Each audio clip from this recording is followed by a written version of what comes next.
कृष्णा। राधे राधे दोस्तों। वीरवार के दिन व्रत करना, कथा सुनना बहुत ही जरूरी होता है। वीरवार का दिन गुरु भगवान का दिन होता है, बृहस्पति महाराज का। और माता लक्ष्मी जी और बृहस्पति जी की कृपा प्राप्त करने के लिए, अपना जीवन सुखमय बनाने के लिए एक बार कथा अवश्य ही सुने। इस वीडियो में हम आपको कथा सुना रहे हैं। कथा आप चाहे व्रत करें या ना करें, लेकिन एक बार अवश्य ही सुन लें। एक छोटी सी लड़की की कहानी। एक छोटी सी लड़की थी। वह गुरुवार के दिन पाठशाला जाती तो मुट्ठी में जौ भर कर ले जाती और पाठशाला के मार्ग पर उन जौ को बिखेरती जाती। पाठशाला से आते समय वो सब जौ सोने के हो जाते, उन्हें बीन कर घर ले आती। इस तरह से उनके घर का गुजारा चलता था। उसके पिता उन सोने के जौ को बेचकर ही घर का गुजारा करते थे। एक दिन वह लड़की सोने के जौ सूप में फटक कर साफ कर रही थी। तब उसके पिता ने कहा, सोने के जौ साफ करने के लिए सोने का सूप होना चाहिए। अगले दिन गुरुवार था। उसने बृहस्पति महाराज से प्रार्थना की कि उसे सोने का सूप मिले, और अगले दिन उसे सोने का सूप मिला। एक दिन वह सोने के सूप में सोने के जौ फटक कर साफ कर रही थी। उसी देश का राजकुमार वहां से गुजरा और उस लड़की के कार्य को और रंग रूप को देखकर उस पर मोहित हो गया।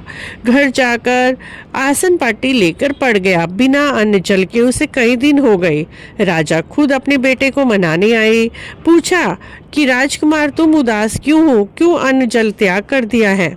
तब लड़के ने कहा, मैं तो उसी लड़की से विवाह करूंगा जो सोने के सूप में सोने के जौ साफ कर रही थी।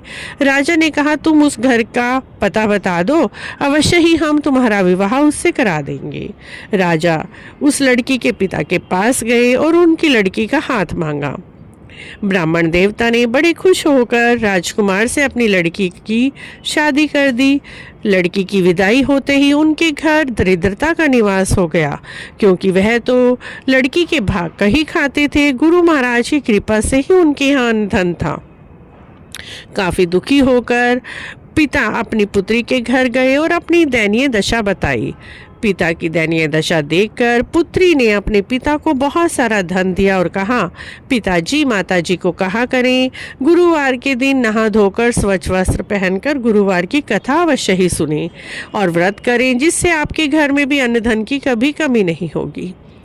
पिता पुत्री द्वारा कही बातें अपनी पत्नी को बताने लगा, लेकिन पत्नी की बुद्धि में कुछ ना आए। उसने तो सुबह उठकर खाना खा लिया, ना कोई कथा करी, ना ही पाठ पूजा की।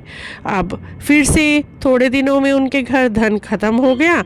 दोबारा पिता पुत्री के पास गए। तब पुत्री ने कहा, पिताजी आप मेरी माताजी को यहीं ले आए और मैं अपनी माँ को खुद ही समझा दूंगी। तब पिता उसकी माँ को लेकर पुत्री के घर गए। पुत्री अपनी माता को समझाने लगी, लेकिन माता की समझ में कुछ न आया। एक दिन पुत्री को बड़ा ही गुस्सा आया और रात को उसे कोठरी में बंद कर दिया। सुबह नहला धुलाकर स्वच्छ वस्त्र पहनाकर पूजा पाठ कराई, कथा सुनाई, जिससे उसकी माता की बुद्धि भी निर्मल हो गई। वह भी हर बृहस्पतिवार को कथा करने लगी, पूजा पाठ करने लगी। उनके घर भी अन्न धन पुत्र की प्राप्ति हुई। जो भी इस कथा को पढ़ते हैं, सुनते हैं, हुंकारा भरते हैं, उनके घर कभी भी दरिद्रता का निवास नहीं होता। उनके घर अन्न धन की कभी कमी नहीं होती। मित्रों, इस कथा को आप हर गुरुवार को अवश्य ही सुने। कथा अच्छी लगी है तो चैनल को सब्सक्राइब करें, लाइक करें, वीडियो को शेयर भी करें। कमेंट बॉक्स में जय बृहस्पति महाराज अवश्य लिखें।